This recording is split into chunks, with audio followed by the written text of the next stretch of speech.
તો હવે વાત કરીશું વરસાદની, જ્યાં સુરતમાં અવિરત વરસાદ વરસ્યો અને જેના કારણે ખાડીના પાણી લોકોના ઘરમાં ફરી વળ્યા છે, ક્યાંક સોસાયટીઓમાં ફરી વળ્યા છે। ખાડીના જળસ્તરમાં વધારો થતા રસ્તાઓ જળમગ્ન થયા। તો પ્રેમનગરના રસ્તાઓ, સોસાયટીઓ જળમગ્ન થયા પાણીમાં। સાથે જ જે રીતે કહી શકાય કે સુરતમાં દક્ષિણ ગુજરાતમાં રેડ એલર્ટ આપવામાં આવ્યું છે। ઘરોમાં પાણી ભરાતા સ્થાનિક લોકોને ભારે મુશ્કેલીનો સામનો કરવાનો પારો આવ્યો। તો આપણી સાથે સંવાદદાતા દીપક રાય લાઈવ જોડાઈ ચૂક્યા છે સુરતથી। જે દીપક, ખાડીના જે પાણી છે તે લોકોના સોસાયટીઓમાં ફરી વળ્યા છે, લોકોના ઘરોમાં ફરી વળ્યા છે, લોકોને મુશ્કેલી, અત્યારે કેવી પરિસ્થિતિ? વાત છે સુરત શહેરના પાંડેસરા વિસ્તારમાં પ્રેમનગર ખાડી से જોઈ શકાય છે એમના ઘરોમાં પાણી ઘૂસી ગઈ છે।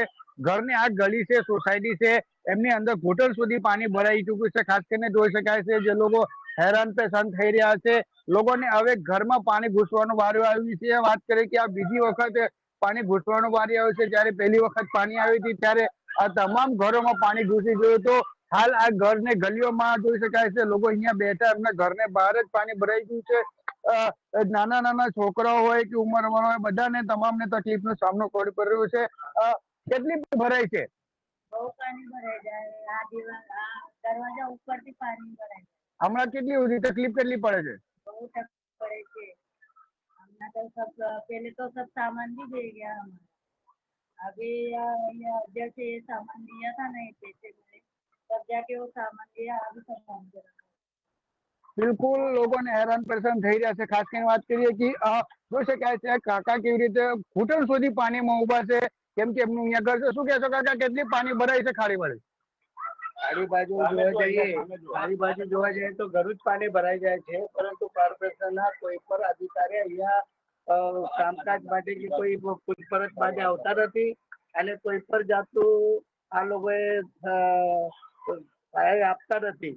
આજે ભેદવાડ પ્રેમનગરમાં બીજી વખત પાણી ભરાયું છે, ત્યારે પણ છતાં કોઈ પણ કોર્પોરેશનના અધિકારી અહીંયા આગળ ના આવ્યા કે કોર્પોરેટરો ના આવ્યા, એ લોકોને ફરિયાદ કરવા છતાં પર આ લોકો અહીંયા આગળ આવતા નથી। આ લોકો કોર્પોરેશનના લોકો બી એવા છે કે જે કોર્પોરેશનમાં પાણી ભરાઈ ગયેલા છતાં પર અહીંયા કોર્પોરેશને વેરા મોકલી આપ્યા છે। હવે એ વેરા ભરશે કે લોકોનું ભરણ પોષણ કરશે કે પરિવારનું ભરણ પોષણ કરશે?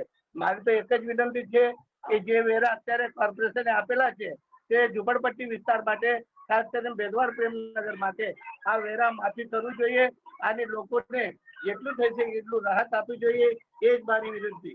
બિલકુલ જોઈ શકાય છે જે હિસાબે લોકોને ઘરને અંદર છે તે ઘૂંટણથી ઉપર પાણી ભરાઈ ચૂક્યું છે। ખાસ કરીને જે હિસાબે વાત કરીએ કે લોકો છે તે હેરાન પરેશાન થઈ રહ્યા છે, કેમ કે આ જે પાણી છે એ લોકોના ઘરમાં ઘૂસી ચૂક્યું છે। આ પાણીને કારણે લોકો જે સામાન છે, સામાન ઉઠાવવાના લીડ કરી દીધું છે, કેમ કે જયારે પહેલી વખત સુરત શહેરમાં 7 તારીખે ભારે વરસાદ આવ્યું હતું ત્યારે આવી એનાથી ડબલ કન્ડિશન ખરાબ થઈ ગયું હતું, કેમ કે જે હિસાબે હાલ અમારું જે પાણી છે એ પાણી ઘૂંટણથી ઉપર એટલે કમર સુધી પાણી આવી ચૂક્યું છે। હાલ તો આખી વિસ્તારમાં આખી જે રહેતા લોકો છે, તમામ લોકોની આ મંતવ્ય પર એક્સક્લુઝિવ તસવીર જોઈ શકાય છે। આ તસવીરો છે, લોકો ઘર બંધ કરીને અહીંયાથી નીકળવા પણ માંડ્યા છે, કેમ કે જે હિસાબે 7 તારીખે પાણી અચાનક જ આવી ગયું હતું તેના કારણે લોકો હવે હેરાન થઈ ગયા હતા। અને એના કારણે જો લોકો હેરાન નહીં થાય બીજી વખત, તે પણ વાત કરશું ખુશ થઈને। શું નામ છે, કેટલી પાણી ભરાય છે ઘરમાં, અને ઘરના પાણી ભરાવાને કારણે કેટલી તકલીફ થાય છે, એમની જોડે પણ વાત કરવાનો કોશિશ કરશું, કેમ કે જે લોકો છે કેટલી પાણી ભરી अंदर? अभी कितना तकलीफ हो रहा है? अभी घर से बाहर निकलने का है, ऐसा लगता है?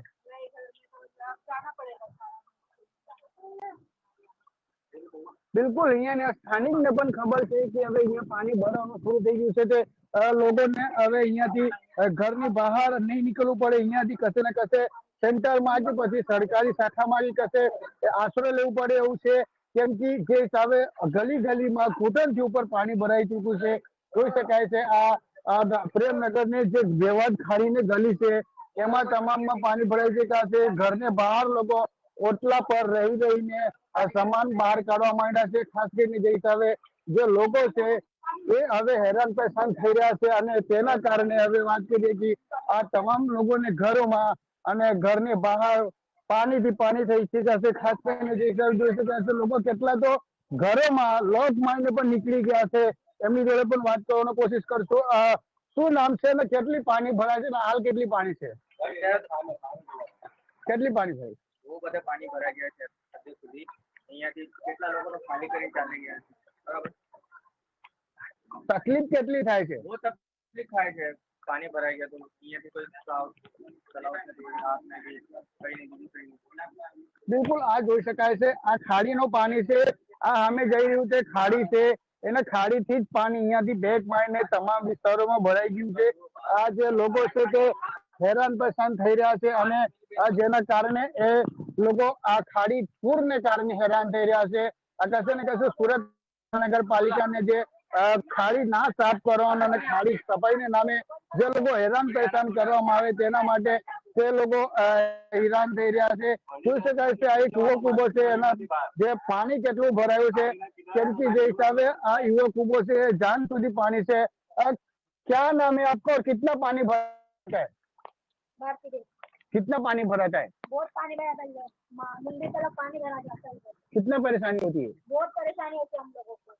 अभी क्या करोगे? इतना घर के अंदर पानी भर रहा है. तो अभी हम ये है मानसी तरफ उधर जाएंगे मानसी। हाँ, हाँ, अभी ये घर छोड़ दोगे? अभी नहीं छोड़ेंगे, अभी चले जाएंगे, फिर उतरेगा वापस हमारे घर पे आ जाएंगे। अरे हमेशा ऐसा ही होता है. हमेशा ऐसा ही होता है, ये खाली शाम बहुत परेशान हो गए। બિલકુલ લોકો હેરાન પરેશાન થઈ ગયા છે. કશે ને કશે જોઈ શકાય છે આ પાણી છે જે મારા જાંગ સુધી પહોંચી ચૂક્યું છે. જોઈ શકાય છે આ પાણી એટલી ભરાઈ છે. ખાડી પાણી છે. ખાડીમાંથી આવતા પાણીને કારણે લોકોને ઘરમાં પાણી ઘૂસી ચૂક્યું છે. તેના કારણે લોકો હેરાન પરેશાન થયા છે. અને વાત કરીએ કે આ પ્રેમનગરની આખી વિસ્તાર છે જે ઝોપડપટ્ટી વિસ્તાર છે. અહીંયા રહેતા ગરીબ વર્ગને લોકો છે જે અહીંયા બાજુમાં જે પાંડેસરા ઇન્ડસ્ટ્રી છે એમાં કામ કરતા અને અહીંયા રહેતા મજૂર વર્ગ છે. તેની વાત કરીએ આ એ કોઈ નહેર નથી, કોઈ નદી નથી. આ પ્રેમનગરની ગલી છે જેની અંદર આવી પાણી ભરાય છે. તેના કારણે અહીંયાથી લોકો હેરાન પરેશાન છે. કેમ કે આ પાણીને જ કારણે જે લોકો છે કશે ને કશે હવે અહીંયા ઘર છોડવાનો નौबत આવ્યો છે. કેમ કે અહીંયાથી લોકો છોડીને કશે સેન્ટરમાં કોઈ સ્કૂલમાં હવે આશરો લેશે. ત્યારબાદ પછી અહીંયા જયારે પાણી ઉતરશે ત્યાર પછી લોકો અહીંયા આવશે અને એમની જોડે રહેવાનું સુવિધા કરવું પડશે. હાલ જે હિસાબે પાણીને કારણે જે લોકો છે તે હવે ઘરમાંથી સામાન ભેગા કરવા લાગ્યા છે અને કશે આશરો લેવા માટે મજબૂર બન્યા છે. કેમ કે આ આખી વિસ્તારમાં ખાડીપુરનું પાણી ભરાઈ ચૂક્યું છે. જે હિસાબે આ સુરત શહેરને પાંડેસરા વિસ્તારમાં જે ભેદ ખાડી છે એનું પાણી છે તે તમામ લોકોને ઘરોમાં ઘૂસી ચૂક્યું છે. હાલ જે હિસાબે પાણીને કારણે લોકો અહીંયા હેરાન પરેશાન થઈ ચૂક્યા છે. એમને જે રહેવાનું છે એમાં ઘરમાં પાણી ઘૂસી ચૂક્યું છે અને તેના કારણે જે લોકો છે તે હવે અહીંયાથી બહાર આશ્રય લેવા માટે નીકળવા રેડી થઈ ગયા છે. સામાન બાંધી લીધા છે અને ત્યારબાદ અહીંયાથી જે સામાન લઈને લોકો તમામ ઘરે ખાલી કરવા પણ નौबत આવી ગઈ છે. હવે કોઈ સેન્ટરમાં કે કોઈ સ્કૂલમાં સુવિધા લેવાનો કે રહેવા માટે પણ હવે મજબૂર બન્યા છે. કેમ કે તમામ વિસ્તારમાં પાણી ભરાઈ ચૂક્યું છે. તેના કારણે લોકોના ઘરમાં પાણી ઘૂસ્યું છે અને ઘરને પાણી ઘૂસવાને કારણે લોકો સામાન બાંધીને અહીંયાથી નીકળવા પણ થોડાક સમયમાં રેડી થઈ ગયા છે. ન નીકળવાનું પણ હવે જ્યાં સુધી એ લોકોને કોઈ સુવિધા નહીં મળે, ગાડી નહીં મળે ત્યાં સુધી ઘરમાંથી બહાર પણ નહીં નીકળી શકે એવી કન્ડિશન છે. ઘરની બહાર કમર સુધી પાણી છે. એટલે નાના નાના છોકરાઓ હોય કે જે વડીલ હોય ઘરમાંથી બહાર નીકળવા માટે કઈ ના કઈ એમની સુવિધા જોઈએ.